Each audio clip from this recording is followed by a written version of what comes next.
வணக்கம். ரிஷா ஐயங்காஸ் கிச்சன். இன்றைக்கி ஒரு பருப்பு சாம்பார் தான் பார்க்க போகிறோம். சவ் ஒரு அரை சவ் இருந்தது, ஒரு கேரட்டு போட்டு ஒரு சாம்பார். இந்த பருப்பு துவரம் பருப்பு இப்போ 1 மணி நேரம் ஊற வச்சுட்டு இப்போ தான் ஒரு 10 நிமிஷம் ஆச்சு. நான் அடுப்பில் ஏற்றி கொஞ்சோண்டு சீரகமும் மஞ்சள் பொடியும் போட்டிருக்கேன். இப்போ தான் வேக ஆரம்பிக்கிறது. இந்த சமயத்துலேயே நம்ம இந்த தக்காளி போட்டுடலாம். இந்த தக்காளி இது மாதிரி ஒரு 2.5 தக்காளி இப்படி க்யூப்ஸாக கட் பண்ணி வச்சுருக்கேன். இதை சேர்த்துடலாம். அப்போ தான் குழஞ்சி நல்லா வேகும். இது குழஞ்சி வெந்துதானே நல்லா டேஸ்ட்டாக இருக்கும் சாம்பார். இப்போ இது வேகட்டும். இது கூடவே காயெல்லாம் போட்டு நம்ம வேக வைக்க போகிறோம். முதல்ல இது வேகட்டும். இந்த தக்காளி போட்டு நல்லா மசிஞ்சிட்டு பருப்பு ஒரு 300 கிராம் இருக்கும். 400 கிராமுக்கு கம்மியாக இருக்கும் பருப்பு. கிராமில் சொல்லணும்னா இப்போ நிறையவே போட்டிருக்கேன் பருப்பு. இப்போ ஒரு 3/4 அளவுக்கு பருப்பு வெந்திருக்கு. இப்போ என்ன பண்ணலாம், காயெல்லாம் போட்டுடலாம். கூடவே சேர்ந்து வெந்துடும். இன்னும் கொஞ்சம் தண்ணி போகாது, தண்ணி விட்டுக்கலாம். இன்னும் பருப்பு இன்னும் கொஞ்சம் வேகணும்.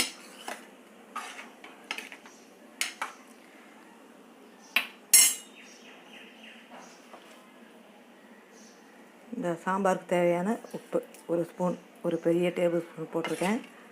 உப்பு போட்டு இன்னும் கொஞ்சம் தண்ணி விட்டுக்கலாம்.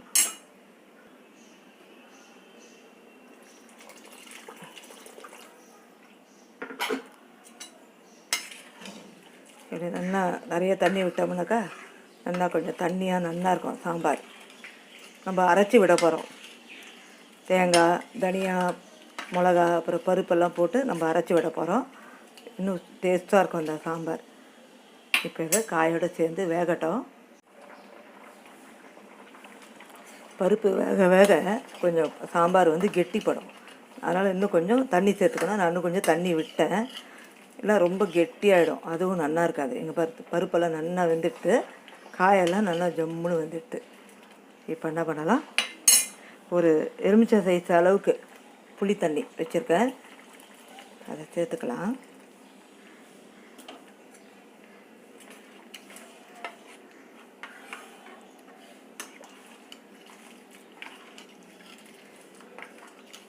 புளி தண்ணி ஒரு 5 நிமிஷம் அப்படியே கொதிக்க விடலாம். இந்த சைடு நான் வறுத்து அரைக்க போகிறேன். தனியா, பருப்பு எல்லாம் வறுத்து அரைச்சி விட போகிறேன். அதுக்கு 1 டீஸ்பூன் எண்ணெய் விட்டுருக்கேன். இந்த எண்ணெயில் நல்லா இதுக்கு தேங்காய் கொஞ்சம் நிறைய போட போகிறேன். அதுக்கேற்ற மாதிரி காரமும் நிறைய போடலாம். ஒரு 10 மிளகா போட்டிருக்கேன். தேங்காய் பாருங்கள், ஒரு 2 ஸ்பூன் இருக்கும், பெரிய ஸ்பூனில் வச்சுருக்கேன். மிளகா நிறைய போட்டுக்கணும். இன்னும் ஒரு 3/4 ஸ்பூன் தனியா, ஒரு 3/4 ஸ்பூன் தனியா,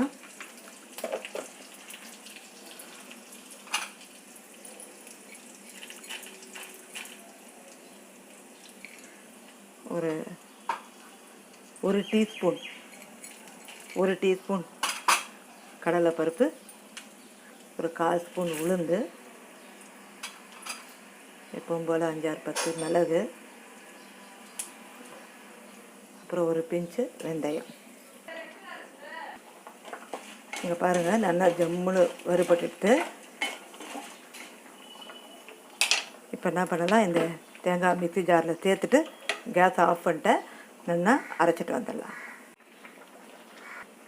இதில் இந்த பச்சை மிளகாய் வச்சுருக்கேன். இது மாதிரி இப்படி கீறி வச்சுருக்கேன். ஒரு 5 பச்சை மிளகாய் முதல்ல போட்டிருக்கலாம், மறந்துட்டேன்.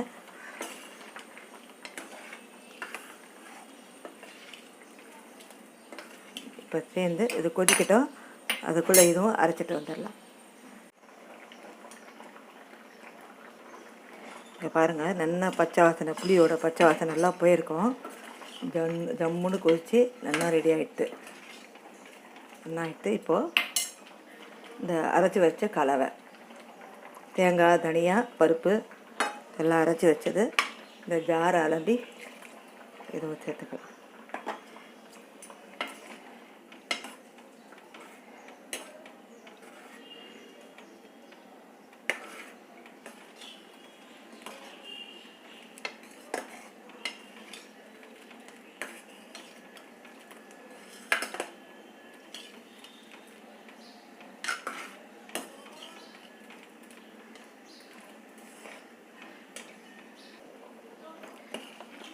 எல்லாம் சேர்த்தாச்சு, தண்ணியெலாம் விட்டோம். இதை அரைச்சி விட்டு ரொம்ப நேரம் கொதிக்க வேண்டாம். இந்த பதத்தில் இருந்தால் கரெக்டாக இருக்கும் சாப்பிட்றதுக்கு. இன்னும் கொஞ்சம் உப்பு சேர்த்துக்கலாம். இன்னும் கொஞ்சமாக உப்பு சேர்க்குறேன். இப்போ இங்கே தாளித்து கொட்டலாம். ஒரு ஸ்பூன் எண்ணெய் விட்டுருக்கேன். இந்த எண்ணெயில் நல்லா கடுகு,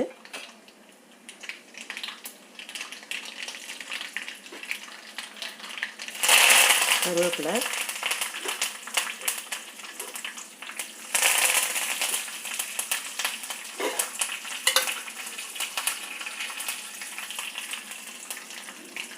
கேஸ் ஆஃப் பண்ணிடலாம்.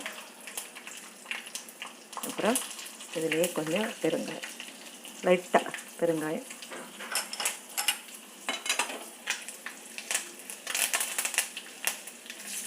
நல்லா அப்படியே அந்த பெருங்காயெல்லாம் கலர்ற மாதிரி கலரி விட்டுட்டு அப்புறம் சாம்பாரில் சேர்ப்பேன். இந்த கேஸையும் ஆஃப் பண்ணிடுறேன். அவ்வளோதான். சவு கேரட்டு போட்டு ஒரு அரைச்சி விட்ட சாம்பார் ரொம்ப சூப்பராக இருக்கும். டிஃபனுக்கு நல்லா இருக்கும். உப்புமாக்கு, இட்லிக்கு, தோசைக்கு ரொம்ப ஜம்முன்னு இருக்கும் இந்த சாம்பார். நான் கொஞ்சம் மீடியம் இதில் பண்ணியிருக்கேன். செமி லிக்விட், ரொம்ப தண்ணியாகவும் இல்லை, ரொம்ப கெட்டியாகவும் இல்லை. இன்னும் கொஞ்சம் தண்ணி வேணும்னா தண்ணி கூட சேர்த்துக்கலாம். புளி வேணும்னா புளி இன்னும் கொஞ்சம் சேர்த்துக்கலாம். இதே கரெக்டாக இருக்கும். அதை சாப்பிட்டு பார்த்துட்டு நம்ம சேர்த்துக்கலாம். ஜம்முன்னு சாம்பார் ரெடி ஆகிடுது. அடுத்து கறி, கோஸ் கறியும் சேனக்கிழங்கு. அது புளி சேர்த்து கொஞ்சம் கறி, ஏன்னா கொஞ்சம் காரலாக இருக்கும் போல் தோன்றும். ரொம்ப ரெட்டாக இருக்குது. கொஞ்சம் லைட்டு எல்லோவாக இருந்ததுன்னா காரல் நிறைய இருக்காது. அதனால கொஞ்சம் புளி சேர்த்து பண்ண போகிறேன்.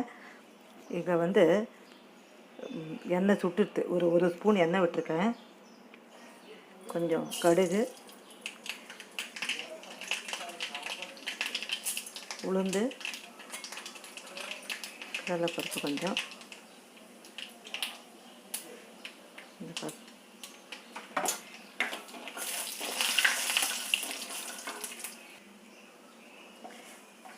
நல்லா கலந்துடுத்து கொஞ்சம் கருவேப்பிலை,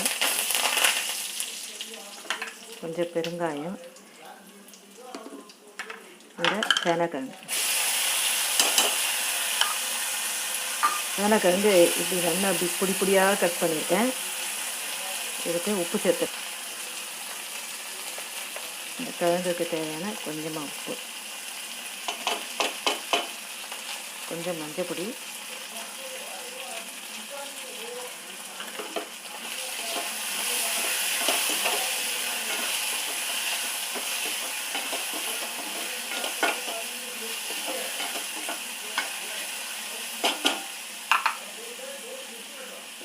தண்ணியாக புளி தண்ணி, ரெண்டாவது புளி தண்ணி, கெட்டி புளி தண்ணி கிடையாது, கொஞ்சமாக நூறு அளவுக்கு. அப்படியே சிம்லேயே இருக்கட்டும், அப்படியே வேகட்டும். காய் வெந்துடும். வெந்த அப்புறம் கறி மேல் பொடி போட்டு, இல்லைன்னா காரப்பொடி போடலாம், சாம்பார் பொடி போடலாம், என்ன வேணாலும் போடலாம். நான் கறி மேல் பொடி போட்டோம்னா, கிழங்கு வகைகள்லாம் கறி பொடி போட்டோம்னா ரொம்ப நல்லாயிருக்கும். சேப்பக்கிழங்கு, கருணக்கிழங்கு, வாழைக்கிழங்கு, சக்கரவள்ளி கிழங்கு, இதெல்லாம் கறி மேல் பொடி போட்டோம்னா ரொம்ப சூப்பராக இருக்கும். அதனால் இது வேகட்டும். இங்கே கோஸு தாளிச்சிடலாம். கோஸுக்கும் அதே மாதிரி கடுகு,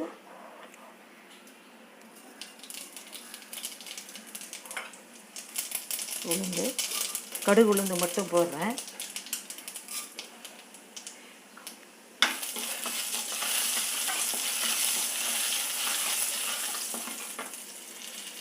ஒரு பெரிய பச்சை மிளகா, ஒரு 2 பச்சை மிளகா,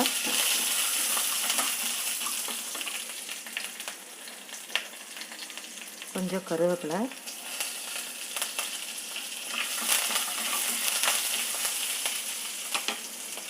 கொஞ்சோண்டு லேசாக பெருங்காயம். இந்த கோஸை போட்டலாம்.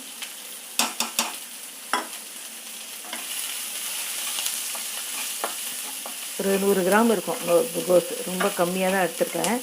ஒரு 2 பேருக்கு ஆறா மாதிரி.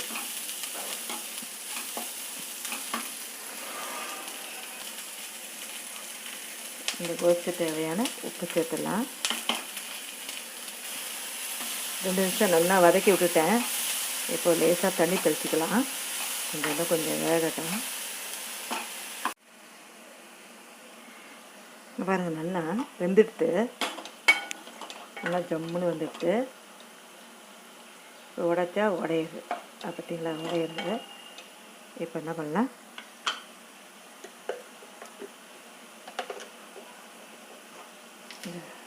கறி பவுடர் நான் ஒரு பெரிய டேபிள் ஸ்பூனில் 1 ஸ்பூன் போட்டுக்கிறேன். அப்படியே பரப்பி வச்சுட்டு ட்ரை பண்ண வேண்டாம்.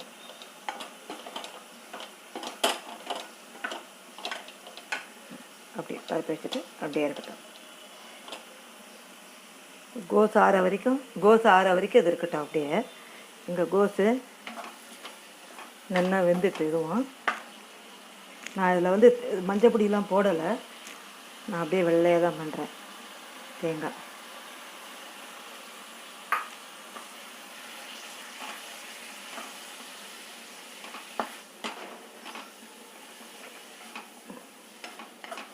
அவ்வளோதான். சிம்பிளான ஒரு கோஸ் கறி, ஒரு சேனக்கிழங்கு புளி சேர்த்த கறி, அதுக்கப்புறம் சவுச்சவும் கேரட்டு போட்டு ஒரு சாம்பார். ஒரு 2 நிமிஷம் அப்படியே இருக்கட்டும். அவ்வளோதான், இறக்கிடுறேன். நல்லா ஜம்முன்னு ரெடி ஆகிடுது. நான் இறக்கிடுறேன். அதே மாதிரி எங்கேயும் பாருங்கள், எண்ணெய் பிரிஞ்சு வருது. இதுவும் ஆஃப் பண்ணிடுறேன். ஜம்முனியோட லஞ்சு ரெடி ஆகிட்டு, சவுச்சவு கேரட் போட்டு ஒரு அரைச்சி விட்ட சாம்பார், அப்புறம் கோஸு தேங்காய் போட்ட கறி, அப்புறம் சேனக்கிழங்கு புளி சேர்த்த கறி. நீங்களும் இதே மாதிரி ட்ரை பண்ணி பாருங்கள். தேங்க்யூ.